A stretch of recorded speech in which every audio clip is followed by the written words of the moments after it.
தனிமையையும் இனிமையாக நகர்த்தலாம். அது எப்படி அப்படிங்கிற ஒரு விஷயத்தை தாங்க இந்த பதிவில் நாம பார்க்க போறோம். Hi friends, welcome to Chris 2021 live to the way. தனிமை அப்படிங்கிறதே ஒரு கொடுமையான விஷயம். அது எப்படி இனிமையா கடக்கிறது அப்படின்னு யோசிக்கிறீங்களா? கண்டிப்பா இந்த பதிவை ஸ்கிப் பண்ணாம பாருங்க. இதுல ஒரு 6 பாயிண்ட்ஸ் உங்களுக்காக சொல்லியிருக்கிறேன். நிறைய பாயிண்ட்ஸ் இருக்குதுங்க, பட் அதுல ஒரு 6 பாயிண்ட்ஸ் மட்டும் எடுத்து சொல்லியிருக்கிறேன். கண்டிப்பா இதுல ஏதாச்சும் ஒரு பாயிண்ட் கூட உங்களை சேஞ்ச் பண்றதுக்கு ரொம்பவே ஹெல்ப்ஃபுல்லா இருக்கும். ஸோ தனிமை அப்படிங்கிறது என்ன அப்படின்ட்டு நாம பார்த்துட்டு வந்துடலாம். ஃபர்ஸ்ட், ஸோ தனிமை அப்படிங்கிறது பிறர் உங்களுக்கு கொடுக்கும்போது தாங்க அது ரொம்பவே கஷ்டமா இருக்கும். அத மாதிரியான ஒரு கொடுமையான ஒரு விஷயம் இந்த உலகத்துல இருக்கவே இருக்காது. செகண்ட் ஒன் என்ன அப்படின்னு பாத்தீங்கன்னா, இந்த தனிமை ரொம்பவே சொக்கமானது. அதாவது உங்களுக்கு நீங்களே ஏற்படுத்திக்கிற தனிமை. அதாவது அடுத்தவங்க உங்களுக்கு கொடுக்கும்போது அது கசக்கும். அதுவே அந்த தனிமையை நீங்களே எடுத்துக்கிட்டீங்க அப்படின்னா அது ரொம்பவே இனிக்குங்க. இதுதான் உண்மை. ஸோ எதுவாக இருந்தாலும் சரி, ஒரு குறிப்பிட்ட வயதுக்கு மேலே தனிமை அப்படிங்கிறது எல்லாருக்குமே ஒரு நிரந்தரமான ஒரு விஷயமா இருக்கும். ஸோ அந்த தனிமையையும் நாம் கண்டிப்பாக இனிமையாக எடுத்து தான் ஆகணும். ஸோ அதை கடந்து செல்றது எப்படி அப்படின்னு தான் நம்ம இப்போ பார்க்க போகிறோம். ஸோ இந்த தனிமையை ரொம்பவே ஆரோக்கியமாக, மகிழ்ச்சியாக, மனசுக்கும் கொஞ்சம் ரிலாக்ஸாக எப்படி செயல்படுறது அப்படிங்கிறத ஒரு ஃபுல் டீட்டெயில்ஸோட பார்க்கலாம். இந்த 6 பாயிண்ட்ஸ்ல ஃபர்ஸ்ட் பாயிண்ட் என்ன அப்படின்னா, வழிபாட்டு தலங்களுக்கு போயிட்டு வர்றது. எந்த மாதிரியான வழிபாட்டு தலங்களுக்கு நான் போறது அப்படின்னு நீங்க கேட்டீங்கன்னா, உங்களுக்கு விருப்பமான உங்களுடைய மதம் சார்ந்த வழிபாட்டு தலங்களுக்கு நீங்க போய்கிட்டு வர்றதுல எந்த ஒரு தவறுமே கிடையாது. உங்களுக்கு பிடிச்சதுமான விஷயங்களை நீங்க பண்ணுங்க.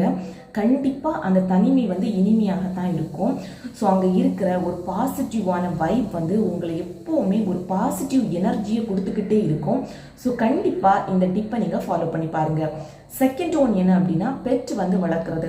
பெட் அப்படிங்கும்போது கண்டிப்பா அது ஒரு மைண்ட் ஒரு ரிலாக்ஸான ஒரு விஷயம். இதுக்காக நாய் வளர்க்கலாம், ஆடு, கோழி, அதுக்கப்புறமா இந்த மாதிரியான சின்ன சின்ன, அதாவது உங்களுக்கு பிடிச்ச பெட், அதாவது குருவிகள், அதாவது உங்களுக்கு பிடிச்ச உங்க எனர்ஜியை வேஸ்ட் பண்ணாம இருக்கக்கூடிய ஒரு சில விஷயங்கள் நீங்க வளர்க்கலாம். இது கண்டிப்பா ஒரு ஆரோக்கியம் சார்ந்த விஷயமா தான் இருக்கணும். சிலருக்கு பாத்தீங்கன்னா வீசிங் ப்ராப்ளம், அலர்ஜி ப்ராப்ளம் அவங்க எல்லாம் இருப்பாங்க. ஸோ அவங்க போய் இந்த குருவியை வளர்த்துக்கிட்டு இருக்கும்போது அது ஆரோக்கியம் சார்ந்த தொல்லைகளை கண்டிப்பா கொடுக்கும். ஸோ இதை நாம அவாய்ட் பண்ணி தான் ஆகணும். ஸோ எது எல்லாம் ஆரோக்கியம் சார்ந்த தொல்லைகளை கொடுக்குதோ அதை அவாய்ட் பண்ணிக்கோங்க. மற்ற மாதிரி இல்லை, என்னால் இது வளர்க்க முடியும் அப்படின்னு நீங்க யோசிச்சீங்க அப்படின்னா உங்களுக்கு விருப்பமான பெட்டை நீங்க எடுத்து வளர்க்கலாம். தேர்ட் டிப் என்ன அப்படின்னு பாத்தீங்கன்னா, யோகா, எக்ஸசைஸ், இந்த மாதிரியான சின்ன சின்ன மூமெண்ட்ஸ் ஃபர்ஸ்ட் ஸ்டார்டிங்லேருந்து நீங்கள் பண்ணுறதுக்கு ஆரம்பிக்கலாம்.